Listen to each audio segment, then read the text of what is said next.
for the rest of your life versus you're sleeping with all of these other people. That's actually not the same. It's not wait. in terms of the outcome. But it's still degeneracy on both sides. If they're getting married absent a sacrament, right, they're still degenerates. And if they're promiscuous, they're still degenerates. So these two were talking about consequentialism earlier.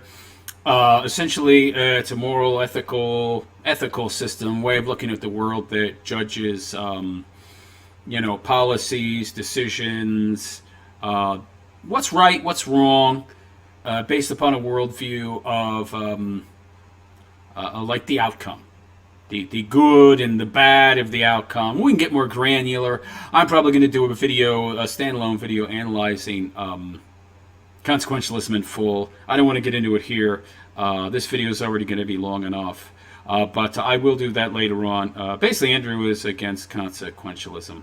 Yeah, even though he talks quite a bit about consequences and the outcomes, the good outcomes, the positive outcomes, the productive outcomes of a Christian worldview. So he actually is a consequentialist, even as he pretends not to be one. He's just consequentialist when it comes to his worldview. But anyway, let's continue. You're both advocating for degeneracy. You're both just doing it in different ways. And that's why guys like me exist to push back on these ideologies, because it's nuts. It's actually crazy. Well, I would like him to define what he views as degeneracy. Although I think I have a pretty good idea of his views on this based upon most of the content of his I've seen. And honestly, I would probably agree with him on 95% of what he agrees is degenerate behavior. I think we just have very different prescriptions. Like, I have actual prescriptions and views and as to how you would combat these things. Well, he just says patriarchy, and he's very broad and macroscopic, general in his so-called prescriptions, but he doesn't get a very specific or micro in his prescriptions, as he calls them. Anyway. Again, I will say you're right about the civil marriage thing, and I will thank you for elucidating that for me. That's totally fine. But I think even if we she uses the word elucidate to try and not sound like the moron she is. look at purely from a secular standpoint, with the acknowledgement that a civil marriage is not a sacramental marriage, and therefore is sinful. If we look at the outcomes of things like why is it sinful? I see this. So what? Isn't it the commitment between the two people that's important?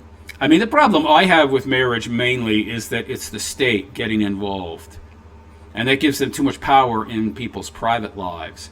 But I have no problem with people making vows and coming together. It doesn't have to be religious in nature. But these two are saying this is sinful. If you're not getting married under Christianity, then it's a sin, meaning it's bad. Yeah, I don't agree. Like promiscuity involving multiple partners, then we have children being born out of wedlock. You still have them being born out. Well, isn't an advanced understanding of morality all that's really needed? And that morality is based on objective well-being, and it's not some proclamation from some authority figure. Big Sky Daddy, beard, long white bearded dude in the clouds, telling you this is right, this is wrong. It's just one big giant argument from authority. I got the biggest, baddest authority figure supporting my claims, so I'm right. Out of wedlock. Your prescription also would have children being born out of wedlock. Yeah, but to multiple baby mamas and things like that, which is objectively worse. Okay, so now you're consequentialist again. Now you're consequentialist hang on. again. And if we look at the outcomes like poverty, it's wrong because it's wrong. Well, let's not look at the consequences at all. This is the problem I have, and again, I'm not a big fan of consequentialism, but I don't totally, completely discount it, is that Andrew is an absolutist. He's just, no, it's my Christian worldview, and that's it. No, that's it, that's all there is. No, God's right, you're wrong, that's it. It's dogmatic. So religion predates philosophy, but it's inferior. Andrew is not a philosopher. He tries to present himself as one, but he's a religious zealot, actually, and by definition, that's what he is. But he's not a philosopher. Poverty, think like abuse. There is a difference between a secular married couple. He is good with logic and reason, but that makes him a logician. The pronunciation, yeah. Sounds like magician, logician, yeah. He's good with logic. That's it. But that doesn't make him a philosopher. Okay. He's too much of a zealot and too dogmatic, which means he's too set in his worldviews. His mind is not flexible enough to be a philosopher. It's just that simple. Versus just sleeping with a bunch of women. There's a difference. Okay. So just to get this right, I get it. You're advocating for degeneracy light. Got it. Like, does that? I don't know how that makes it better that you advocate for degeneracy light I'm not instead advocating. of I'm not tons of advocating degeneracy for that marriage in the first place, but I can still recognize that the outcomes are different, and one is measurably worse than the other. Yeah, but the 100% outcomes. You're not a consequentialist. Christians don't follow. I love how he tells her what she is and is not. So if you're a Christian, you can't really use consequentialism at all. See the problem? Do you see the problem? Do you see the absolutism? Do you see the way that dogma locks you in a particular worldview and it boxes you in? It doesn't allow you the flexibility to ever use any other kind of prism through which to view the world. It's just a Christian worldview. It's very self-limiting. Very self-limiting. Consequentialism. While it's true we can look at outcomes, you're supposed to be following virtues and the teachings of Jesus Christ, not virtues. I've talked about virtues in the past, but again, there's some amount of relativity in regards to what makes someone a virtuous person. Now, you can drill down and get to the objective foundations of what particular virtues are, but it's very, very easy, all too easy for people to view them through a relativistic lens. Of what the consequences of your higher duties are. If you were a consequentialist and a Christian, that would be absent. Could you outline those? A lot of his language is far too vague in general. I wish he would outline what he considers duties. What duties do you think I have? What obligations do you think that I have to other people I don't even know, total strangers? And of course he'll reference some, vague collective, society I'll call it, even though society doesn't exist. All there is the individual. But he'll always make these references. It almost sounds like a communist in some ways. You owe other people! Even though you haven't actually entered into any kind of obligatory contract or giving of your word or something, but you have a duty and obligation to other people. Oh, I see. It's interesting. The Christian ethic and the Christian ethos, period. And it doesn't even follow with the logos. None of this follows, Lauren. None of it follows. But you're saying that these red pill men are secular, therefore we have to speak to them in terms of a secular language, what the pros and the cons are. There is still a indoctrinate them. Secular argument to be made for why you should not be sleeping with a bunch of women, like one night stands and pickup artist style. Sure. I agree. You shouldn't be sleeping with bunches of women. But a lot of you guys will. Well, some of you guys will. Most men don't have that option. Right? Most men are not good looking enough, not wealthy enough, and by the time you actually are wealthy enough, how many men have that kind of wealth? We all know that 80% of women are chasing, it ain't top 20, it's more like top 10, top 5. So the rest of us guys, what are we supposed to do? Do what Andrew did and marry a hoe? Allegedly! Some broad with 2-3 other dudes, bastard children, and raise them as our own, as Andrew tells you not to do because that makes you a simp, even though that's exactly what he did. I don't think so. So what are your options? Get out. Notice nothing they're telling you is in line with that. They're not telling you to get your passport and leave. Oh, no. Still a secular argument. Yeah, sure, you can make that. Why that is worse. You can make that secular argument, but here's the thing: it's not enough to destroy their worldview if you can't offer them one that's better. And what they hear is hypocrisy, and what they hear is nonsense. I just hear hypocrisy and nonsense from you, Andrew. Sky Daddy said so it's true. And you do everything. You do many things that you preach against. You're not humble. You're not a very good Christian. I mean, humility is not in your nature. This doesn't even have anything to do with, be nice, which isn't a teaching of Christianity, but humility is. This guy is not humble. This guy preaches the red pill and tells men not to, wife up single mothers and be a simp, and he's wifed up single mothers and simps. So I don't know. I don't know if I should listen to anything this guy has to say, in addition to all the superstitious crapola that he's peddling.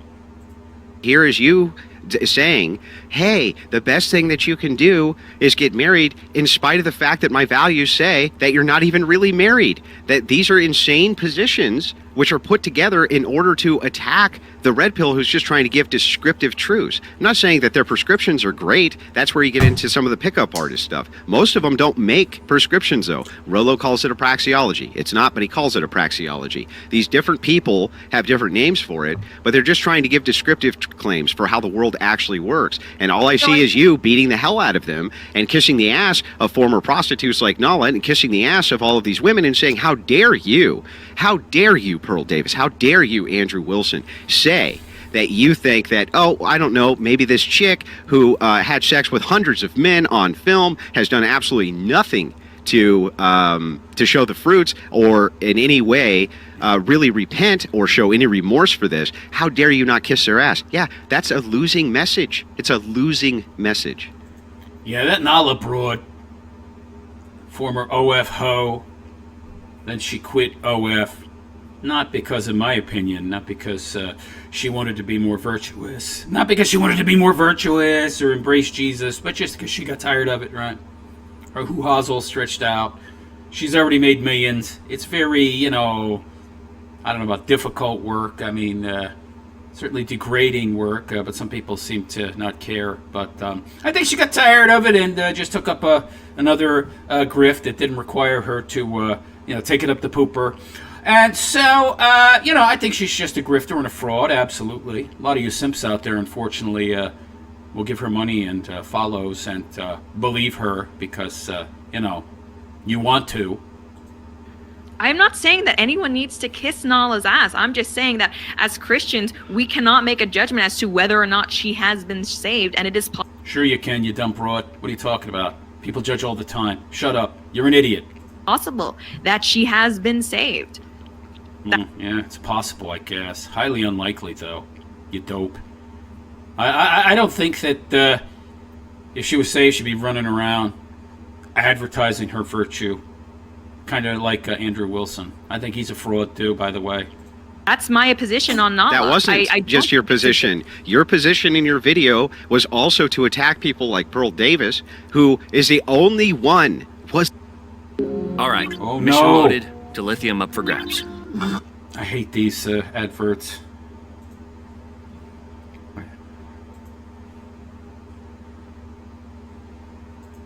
Time to move. Was the only one out of you sea of harpies, that's my words, okay, who wasn't kissing this woman's ass. She was the... I think Pearl Davis is a fraud, too. Okay, I don't think she's a genuine actor. only one who actually didn't get on her knees and kiss this prostitute's ass because she got dunked at Heresy I mean, all these people are in it for the money. Andrew Wilson's just a gatekeeper. Church.com, the only one. So it sounds like when you say that she just got Industry plant, controlled op shill, gatekeeper. dunked at heresychurch.com, do you believe that you don't believe that Nala has been saved? Do you believe it's possible that she has been? Of course, I would not make a claim to the salvation, but what I would say is I would definitely not be attacking creators like Pearl Davis, who are pointing out that, hey, you Christians should not be running to embrace this. You Christians should not be running to say that, hey, this is necessarily even a good thing that she's doing the testimony roadshow, and look how saved it I am. That is the opposition of the Christian ethic. She was the only one in a whole sea of you women who came after her, who stood her ground and said no. That's respectable. Well, specifically said that Jesus isn't going to save these hoes. I think Jesus can save some of them. I think he will save. I know more about Christianity than this dumb broad, even though I ain't no Christian. I'll tell you, Jesus don't save you by their own ideology. You save you, okay? You have to come to Jesus, and then he will extend his arms and enfold you into his embrace. But he doesn't just reach out and touch you, in a loving way, of course. And then save you. No. You have to come to him, not the other way around. Not save them from the consequence of their actions. That's Right. what she means by that. Not that they can't find salvation through Jesus Christ, but that Jesus isn't going to save them from the consequences of their actions. They're not. You can't use Christianity. You mean in a world like, because obviously if Jesus saves them, it is from the consequences of their actions, their sinfulness on a spiritual level. But you mean I'm talking about in the world, terms of yes. dating. Yeah, in the world. Yeah, no, I agree. Yeah, but that would only be if they were truly remorseful, and the only person that could know that is them and a God, if such a thing existed, which I don't believe does. I don't know really, but I don't think so. But who knows? But yeah, only you would know that, and you can make all these protestations and do all these earthly things and commit all these supposed benevolent acts to try and make up for any past wrongdoings. But are you doing it, just to get out of going to hell, or are you genuinely remorseful and doing it because you want to make up for past wrongdoings? I don't think this broad is trying to make up for anything, and I don't think she thinks she did anything wrong. I think she's just saying what she thinks she's got to say to get the dudes in the right-wing space to follow her, just like she did what she had to do in the left-wing space and be a degenerate to get the dudes in that space to follow her. I don't think she's a genuine actor. I think she's a fraud. But then again, so are these two. That's her point. That's not something I disagree with. Like the idea, and I've said this online, I've said this multiple times, Nala, she what is not she means owed... is, I'll just frame it the best way I can. Jesus can save these hoes' soul, okay?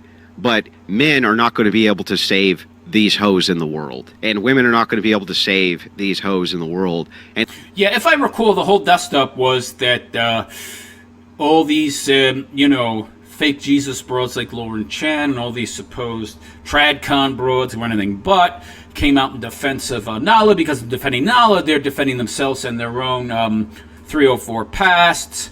So the sisterhood loves to stick together.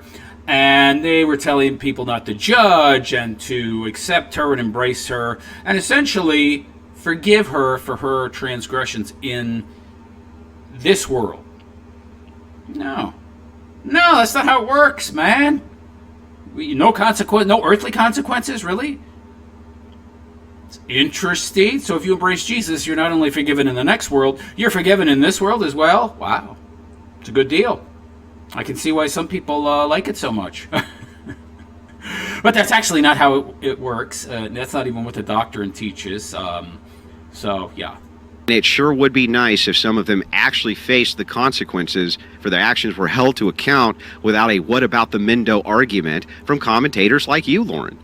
What do you mean, what about the Mendo? Because what about the Mendo? Every time that we get into these discussions, and we even in this discussion / debate that we're having right now, almost every single time we bring up the female promiscuity issue, you bring it right back to men. You call the men the homemakers. You call the men the people who are responsible. You did. You said the red pillars are exacerbating the same issue they rage against. The thing is interesting here is when you're talking about hypergamy, that would actually be in opposition to... I thought that women were strong and independent, and they don't need no man, and they can objectify themselves, and they can do whatever they want, and they're responsible for their own bodies, and they have bodily autonomy, and they're responsible. Men don't have any power over their body and the choices they make, how to use their body. So how is it the men's fault? So you want men to have responsibility when you're to blame for something, or when you're being blamed for something. But when it behooves you, when it's in your best interests, then men have no power, When I stand to gain something, no, men have no power, but when I'm being blamed for something, no, ain't my fault. It's the men. Interesting how that works. Your point, that's point one. And then point two is that while there are homemakers inside of these red pill spaces, most of them are feminists. And most of the debates I do with these red pillars, I prove. Most of them are the top tier dudes, because the bottom 80, really it's 90% of men, they can't be homemakers. What are you ladies talking about? By the way, men were never really all that promiscuous, okay? There's always been a top tier of dudes that women have chased and become disillusioned by, and have led women to hate all men. That's been true throughout history to a certain extent, but not to such a large degree as it is now. But yeah, Most men throughout history have not been homemakers. They don't have the option. Proof that they're feminists because they embrace the ethic of destroying patriarchy for the purpose of degeneracy. Well, power for women. That's not really why it's being done, though.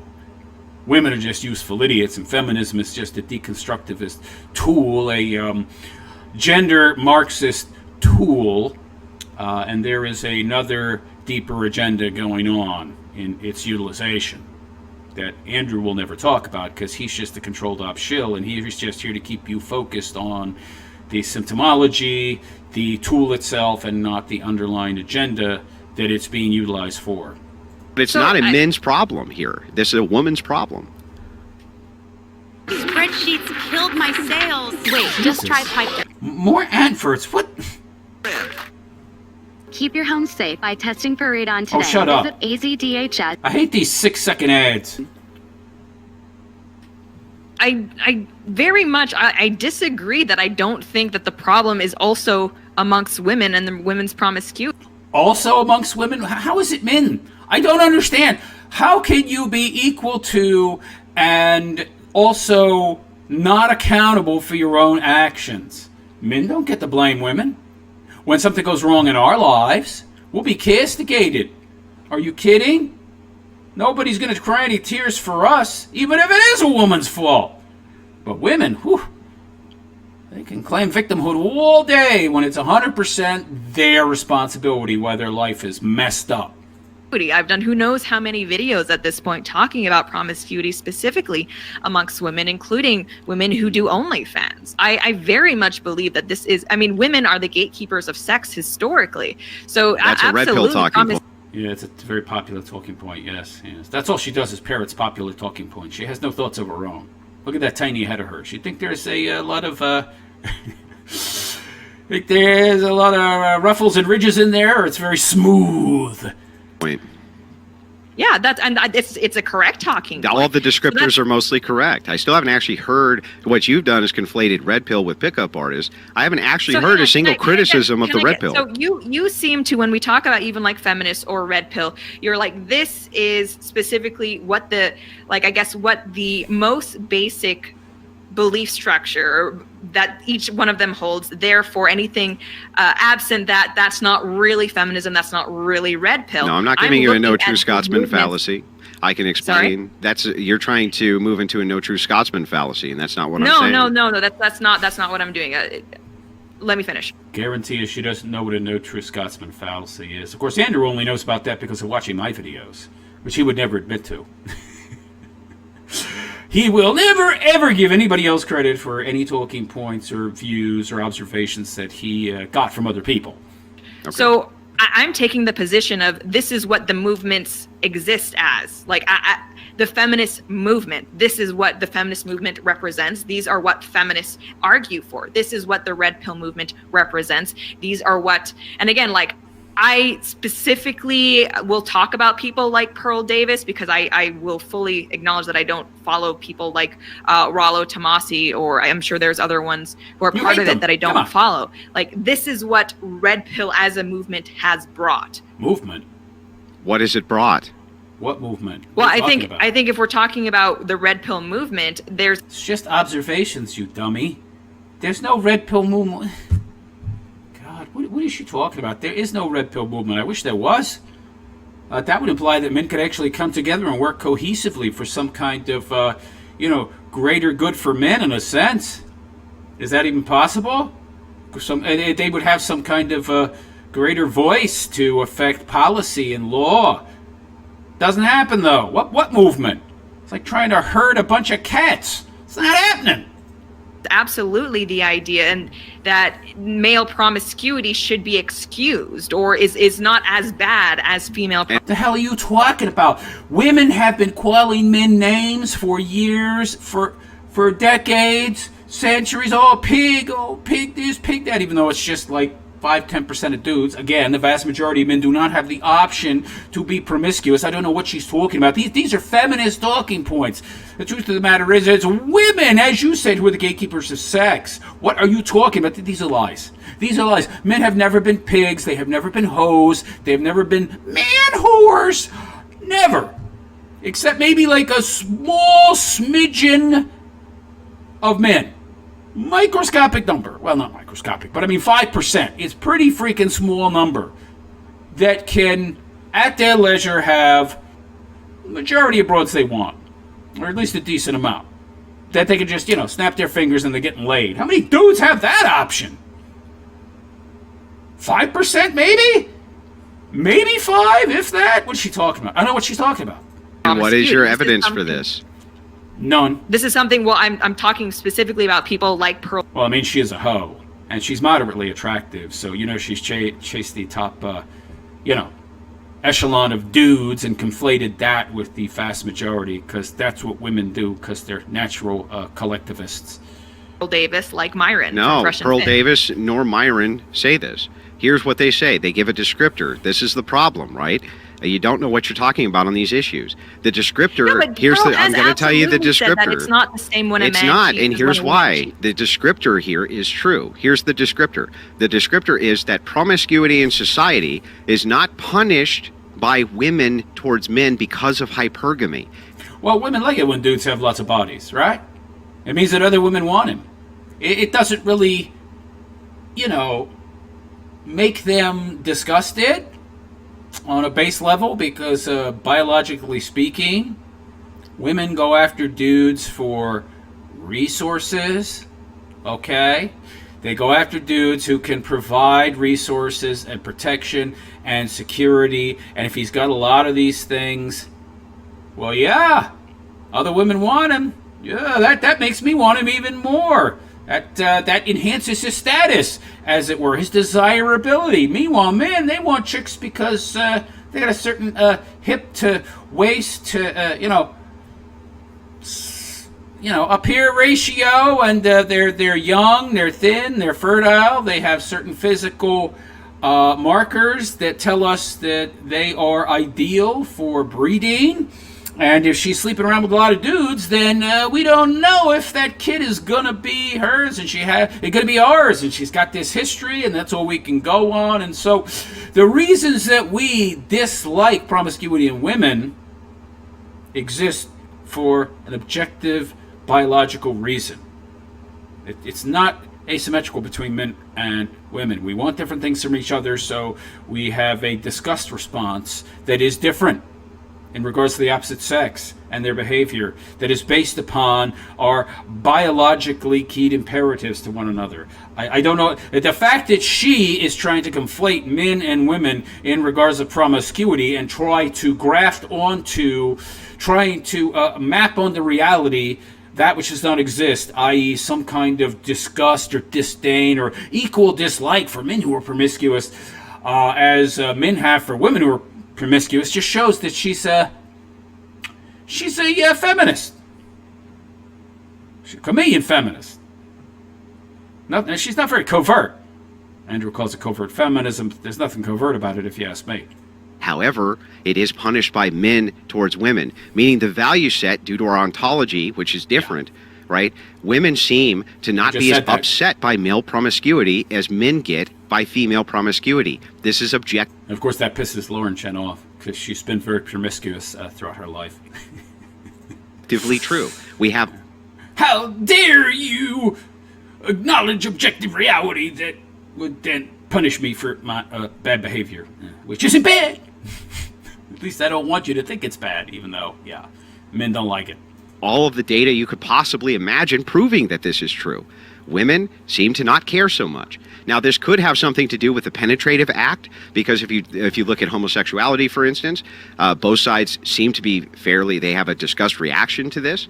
It could be due to the penetrative nature. I'm not exactly sure why. It's unnatural. It doesn't lead to procreation. So we're going to be disgusted by it. So we don't do that and or favor that, because it wouldn't lead to the propagation of the species. You dummy. This exists as a descriptive truth, but it is descriptively true. That is their point. Their point is not whether or not this behavior is good for men. Most red pillars say that promiscuity for men is not a good thing, in fact.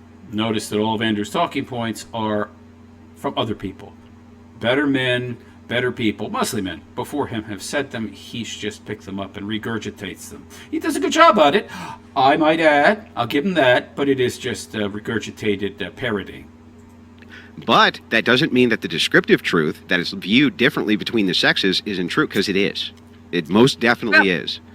But then, so you come along and say Pearl actually means XYZ. Let me explain it. This is not what Pearl is saying when she is online, when she is tweeting out. This is a very different thing. And Well, so say you, based on your emotionality. this is where I think Pearl shoots herself in the foot a lot, because I don't know if she's engagement farming to try to like say things in the most provocative way possible. Well, of course she is, but that doesn't mean she's wrong.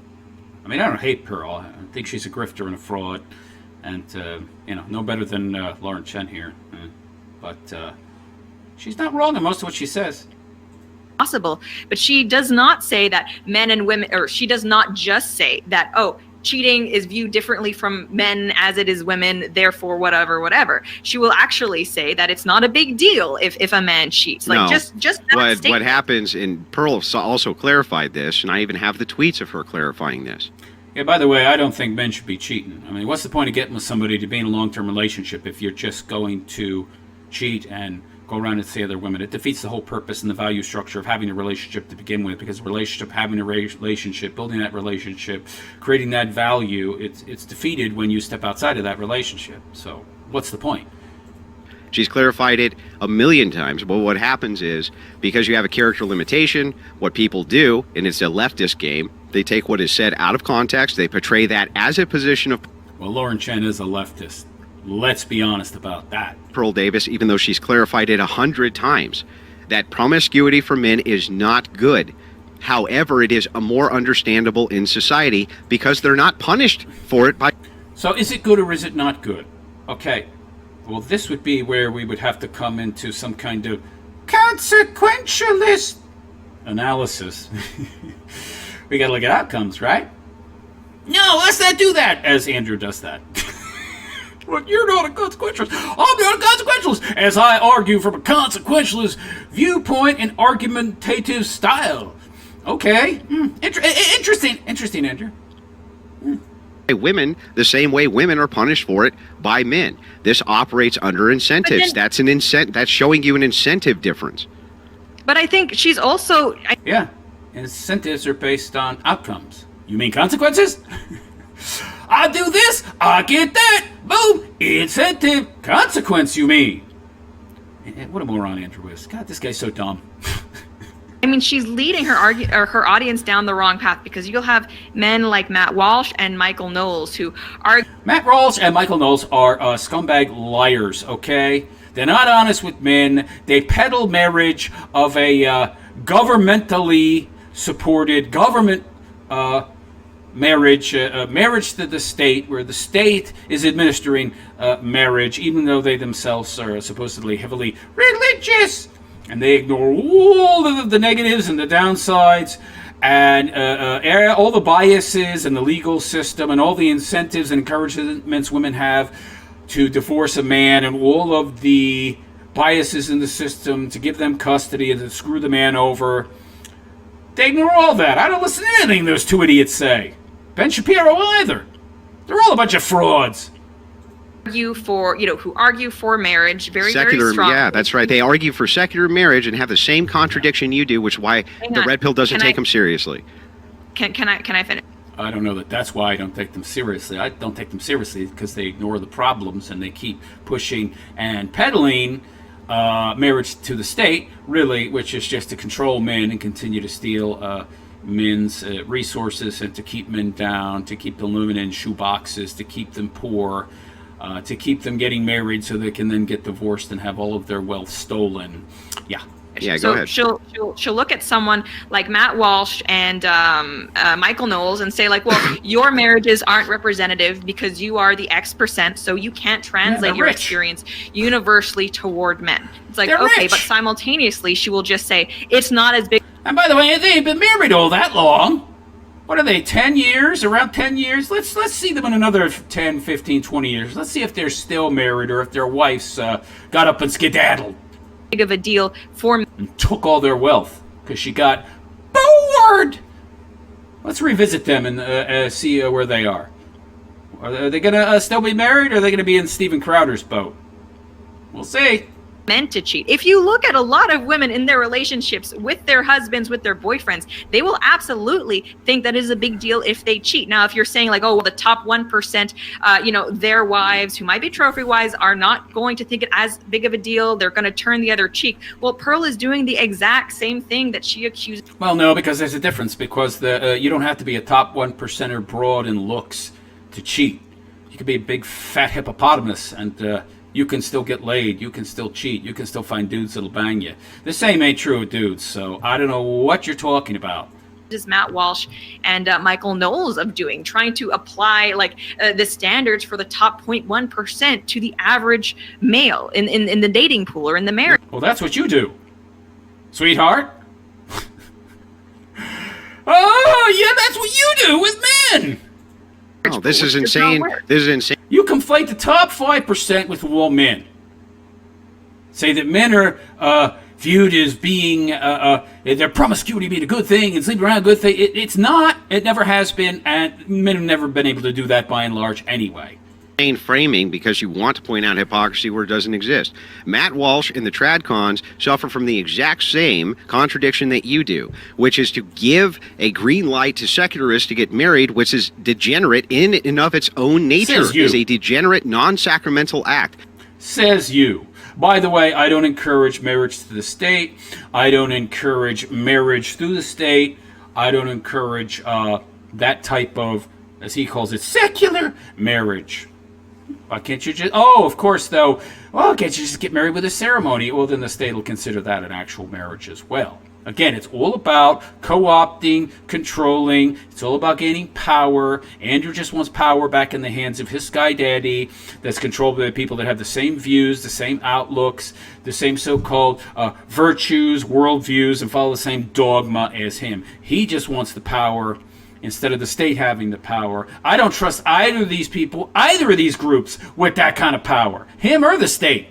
It is not a Catholic act. It is not an Orthodox act for secularists to engage in this kind of degeneracy in society and then wrap it up in a bow with a state contract. That's insanity.